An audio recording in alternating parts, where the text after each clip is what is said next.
Reproduction होता क्या है? What is reproduction? Ability of organism to produce the new species of their own kind. इसका क्या मतलब हुआ? ऑर्गेनिज्म का वो एबिलिटी, उसका वो क्षमता जिसमें कि ऑर्गेनिज्म रिप्रोड्यूस कर सके, अपना जैसा नया ऑर्गेनिज्म बना सके, और साथ में जो न्यू स्पीसीज बनेगा वो उसी के बिरादरी का बनेगा, उसी के स्पीसीज का बनेगा. That is the main thing. ये आपको माइंड में रखना है कि organism, the ability of organism to prepare और to reproduce the new organism, ये new individual of their own kind. Species change नहीं होना चाहिए. Just as for example, cat can reproduce cat, cat can not reproduce dog. Okay, that is the example कि cat से cat ही reproduce हो सकता है, कैट से डॉग रिप्रोड्यूस नहीं हो सकता. तो ये हमारा टॉपिक है कि रिप्रोडक्शन क्या होता है. तो अगर कोई ऑर्गेनिज्म, उसका एबिलिटी, उस खास ऑर्गेनिज्म का एबिलिटी अपने जैसा स्पीसीज को प्रोड्यूस करना, अपने जैसा इंडिविजुअल को रेडी करना, न्यू इंडिविजुअल को रेडी करना, ये कहलाता है रिप्रोडक्शन. रिप्रोडक्शन दो टाइप का होता है. First is sexual, another one is asexual. What is the meaning of sexual reproduction? In sexual reproduction, both the parents are needed to produce new species. दोनों पेरेंट्स की जरूरत होता है, दोनों पेरेंट्स का जरूरत होता है न्यू स्पीसीज बनाने के लिए. दोनों पेरेंट्स का जरूरत होता है. इसका क्या मतलब होता है? Male parent, female parent. Okay, both the parent is needed to produce the new species. तो उसको हम लोग सेक्सुअल रिप्रोडक्शन बोलते हैं. अभी हम लोग बेसिक समझ रहे हैं, बाकी कुछ पॉइंट्स है जो कि नोट्स के फॉर्म में लिखा हुआ है, उसको भी समझेंगे. Now asexual reproduction. In asexual reproduction, the organism which is either means only one type of species is needed of what we can say that only one type of individual is needed, either male or either female. या तो mail होना चाहिए या तो female होना चाहिए, वो हमारा कहलाएगा asexual reproduction. Okay, now ability of living organism to produce new species of their own kind. अपने जैसा स्पीसीज को तैयार करने का एबिलिटी जो ऑर्गेनिज्म के पास होता है उसको हम लोग रिप्रोडक्शन बोलते हैं. ओके, नाउ रिप्रोडक्शन हमारा दो टाइप से हो गया. स्पीसीज के अंदर रिप्रोडक्शन दो टाइप का होता है. सबसे पहला रिप्रोडक्शन सेक्सुअल, दूसरा होता है एसेक्सुअल. सेक्सुअल में formation of special reproductive cells called gamete.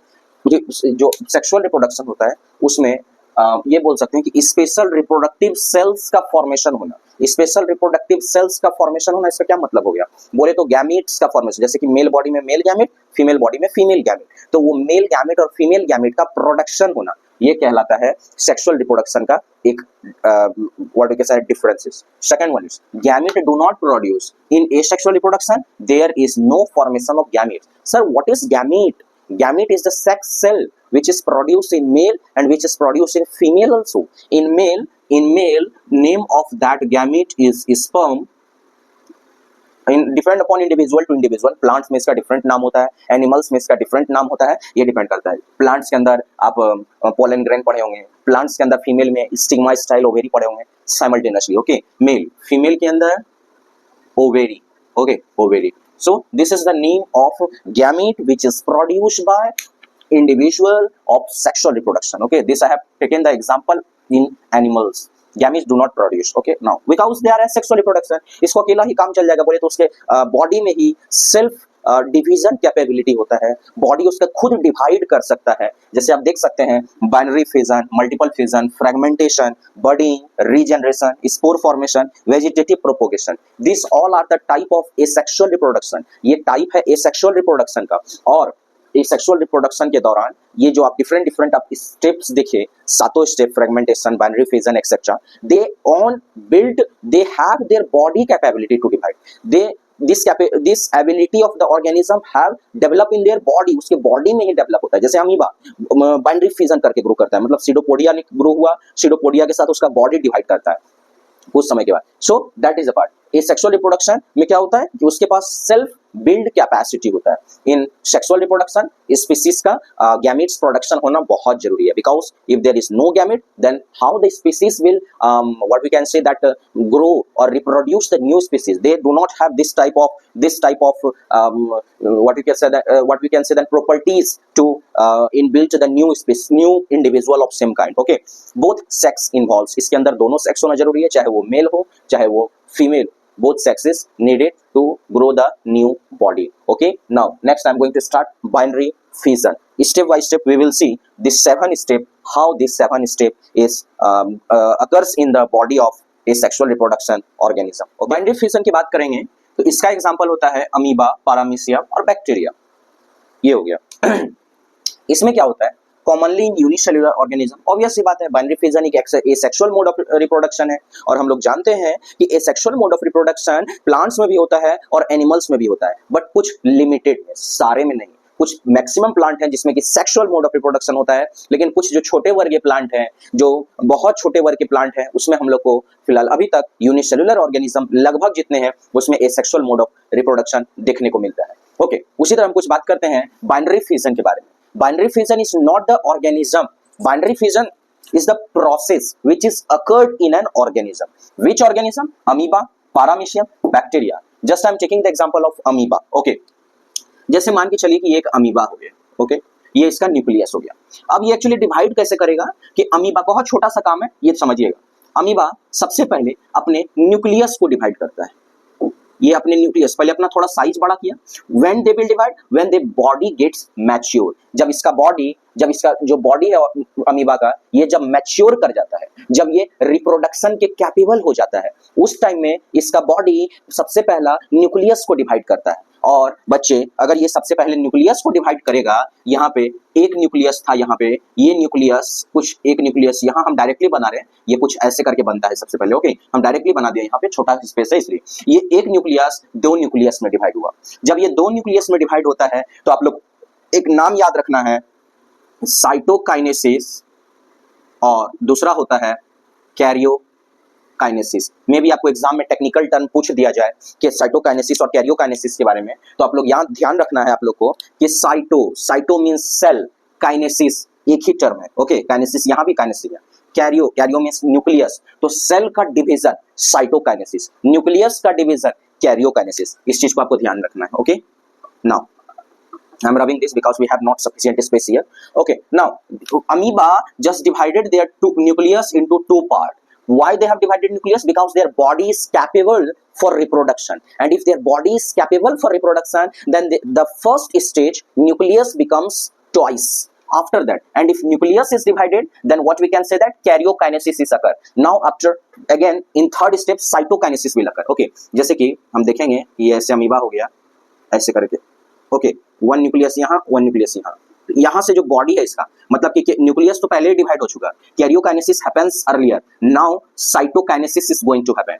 If cytokinesis is going to happen, then one nucleus means cell is here, nucleus is here, one nucleus here means one cell one nucleus, again one cell one nucleus, means from parent cell to new daughter cells are produce. एक parent cell से हम लोग ये बोल सकते हैं कि this is parent cell, parent cell, and these two are daughter cell. Okay, daughter cell. Why it is daughter cell, sir? Because a new amoeba has grown with the parent cell amoeba. Okay, so with one amoeba, two new amoeba has generated. This process is known as binary fission in amoeba. Okay, binary fission, and in the book different NCERT they have given the name also. If they have given, I don't know, that is not in my mind. Please आप लोग NCERT देख लीजिएगा, हम बस आपको process समझा दिए कि किस तरह से binary fission होता है। नेक्स्ट आइए कुछ points. Common unicellular, okay, it is complete. Parent cells divide into two identical daughter cell. What is the meaning of sir identical? What is the meaning of identical? हम लोग जब भी पढ़ेंगे एक एक चीज समझते हुए पढ़ेंगे, इसलिए आप लोग ध्यान से रखिएगा। हाँ, पिछले लेक्चर में जो हमारा पिछला टॉपिक था, वो जो सेक्सुअल रिप्रोडक्शन था, उसमें एक टर्म आ रहा था जाइगोट। जाइगोट, हम उस जाइगोट का टर्म समझा देना चाहते हैं। Zygote is the new species which is produce after sexual reproduction. जो 9 मंथ बेबी होता है, जब ग्रो होता है, तो जो न्यू इंडिविजुअल ग्रो हुआ, वो न्यू इंडिविजुअल जो ग्रो करना स्टार्ट हुआ, वो जाइगोट प्रोसेस कहलाता है। उसका डिफरेंट स्टेज है, gastrula, blastula. Okay, we are not going to discuss that thing, only zygote. What is zygote sir? New species what is grown after sexual reproduction, that is zygote. Okay, now identical means एक जैसा। ध्यान रखना, sexual reproduction का एक खासियत होता है कि वो अपना जो भी पैरेंट सेल है वो अपने जैसा डिट्टो, कुछ अलग नहीं, अपने जैसा डॉटर सेल भी बनाता है। इसका एक खासियत है। लेकिन सेक्सुअल रिप्रोडक्शन में ऐसा नहीं होता है, उसमें डिफरेंट होता है। इस चीज को आपको ध्यान रखना है। Okay, now so identical means same, मतलब how the parent cell is that they will produce new cell, मतलब जो डॉटर सेल है सेम उसी के जैसा, okay, that is called identical. Now what is multiple fission sir? Multiple fission आप देखेंगे, multiple fission किसमें किसमें होता है, सबसे पहले हम उस चीज को ध्यान में दे लेते हैं, okay. Now just Plasmodium, vivax, लेशमानिया, if board pattern or board question will ask you that this organism proceed which type of asexual mode of reproduction, then just you click the answer multiple fission। multiple fission के दौरान क्या होता है, parent cell divide to produce many identical new individuals, अपने जैसा बहुत सारा, जैसे एक प्लाज्मोडियम ऑर्गेनिज्म है, ये प्लाज्मोडियम, ओके, ये ऑर्गेनिज्म है, इसके अंदर जो न्यूक्लियस प्रेजेंट है, इसके अंदर जो सेल्स प्रेजेंट है, छोटा छोटा, बीच में तो न्यूक्लियस होगा, इसके अंदर जो सेल्स प्रेजेंट है, एक सेल्स जो प्रेजेंट है इसमें आप छोटा छोटा जो देख रहे हैं ये सेल्स है, ये इसके आउटर कवरिंग को बोलते हैं सिस्ट।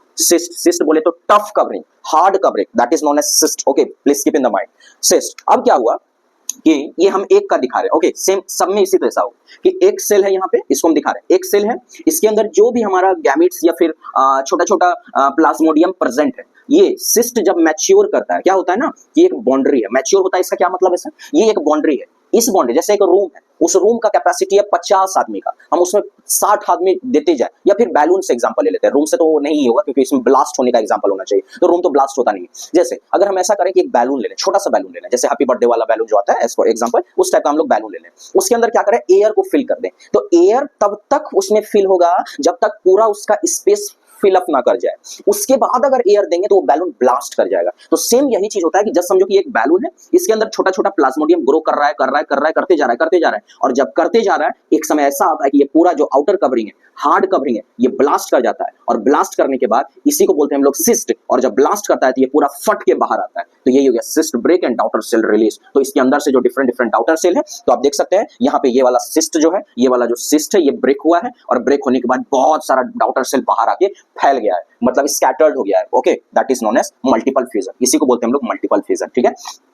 बाइनरी फिजन और मल्टीपल फिजन में डिफरेंस समझ जाइएगा। इसके अंदर क्या होता है कि आपको पेरेंट से डॉटर से तो प्रोड्यूस किया है, लेकिन इससे एक या दो प्रोड्यूस हुआ है, पहले साइटोकाइनेसिस पहले कैरियोकाइनेसिस हुआ, फिर साइटोकाइनेसिस हुआ, पर यहाँ पे क्या हुआ है कि ब्लास्ट करके मिलियंस ऑफ, बोले तो थाउजेंड्स ऑफ प्लाज्मोडियम जो है वो बाहर स्कैटर्ड हो गया, और बाहर स्कैटर्ड होने के बाद मल्टीपल फिजन प्रोड्यूस हुआ। और ये प्लाज्मोडियम जो है ये स्पेशली हमारे बॉडी के अंदर इस टाइप से होता है कि किसी कारणवश फूड के द्वारा, या फिर अगर कोई मच्छर है उसी के प्लाज्मोडियम तो ऑब्वियस सी बात है, ये मॉस्किटो का ग्रुप है, तो प्लाज्मोडियम हमारे बॉडी में एंटर कैसे किया, किसी कारणवश मॉस्किटो के लार्वा के थ्रू, फूड के थ्रू, या किसी एज फॉर एग्जांपल किसी द्वारा, वाटर के थ्रू या किसी द्वारा हमारे बॉडी के अंदर छोटा सा प्लाज्मोडियम एंटर कर गया। एंटर करने के बाद सबसे पहला वो लीवर में जाके एंटर करता है, और जैसे लीवर, पहले उसको डब्ल्यूबीसी मारने का प्रयास किया, लेकिन डब्ल्यूबीसी उसको किल नहीं कर पाया, ओके, कुछ को किल कर पाया, कुछ को किल नहीं कर पाया, कुछ बच गया, तो जो बच गया वो लीवर में जाके पहले अपने आप को स्टक कर लिया, लीवर के अंदर गया और वो स्टक कर लिया। मान के चलो एक प्लाज्मोडियम था, वो लीवर के अंदर गया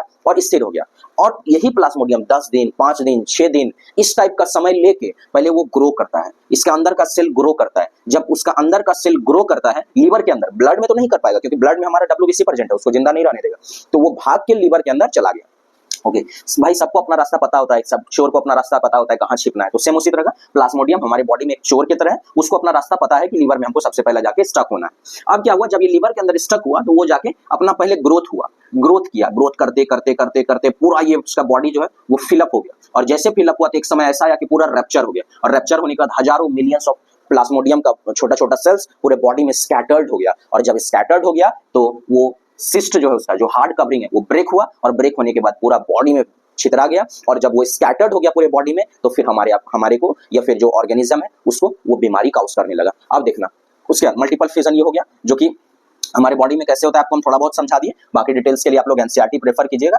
एनसीईआरटी में तो ज्यादा डिटेलिंग नहीं है, पर जो एनसीईआरटी में काफी है, फिलहाल हम जो जरूरत का चीज था हम आपको समझा दिए। Next fragmentation. फ्रेगमेंटेशन कैसे होता है कि जो अडल्ट ऑर्गेनिज्म है on maturation each fragment develop into new individual. Obvious सी बात है सर कि कोई भी ऑर्गेनिज्म रिप्रोड्यूस कब करेगा, जब वो मैच्योर होगा। रिप्रोडक्शन क्यों होता है, क्योंकि अपने जैसा ऑर्गेनिज्म को तैयार करना है, और अपने जैसा ऑर्गेनिज्म को तैयार करना है तो ऑब्वियस सी बात है कि रिप्रोडक्शन तो करना पड़ेगा, चाहे वो सेक्सुअल हो चाहे वो एसेक्सुअल हो, और रिप्रोडक्शन करेगा तो जो पेरेंट सेल है वो डॉटर सेल में तो कन्वर्ट होगा। जैसे कि एक स्पाइरोगायरा है, एक पेरेंट सेल है, पेरेंट सेल क्या हुआ, जब ये मैच्योर हुआ तो मैच्योर होने के बाद ये दो स्पाइरोगायरा में फ्रेगमेंट हुआ, मतलब टूटना, फ्रेगमेंट मतलब टूट जाना, बिखर जाना, तो एक स्पाइरोगायरा दो में कन्वर्ट हुआ, ठीक है, फिर इसी तरह ये दो में होता है, फिर ये मतलब छोटा छोटा पीस में वो डेवलप हो जाता है, टूट जाता है। मैच्योरेशन के बाद, फिर ये ग्रोथ करेगा, मैच्योर करेगा, फिर वो ब्रेक करेगा। सो डाउटर स्पायरोगारा, एक स्पायरोगारा 2 या उससे ज्यादा पार्ट में डिवाइड हुआ, और डिवाइड होने के बाद आपको यही आता है फ्रेगमेंटेशन में। ओके, तो हम लोग total 3 example 3 sexual mode of reproduction देख चुके हैं, binary fission, multiple fission, fragmentation.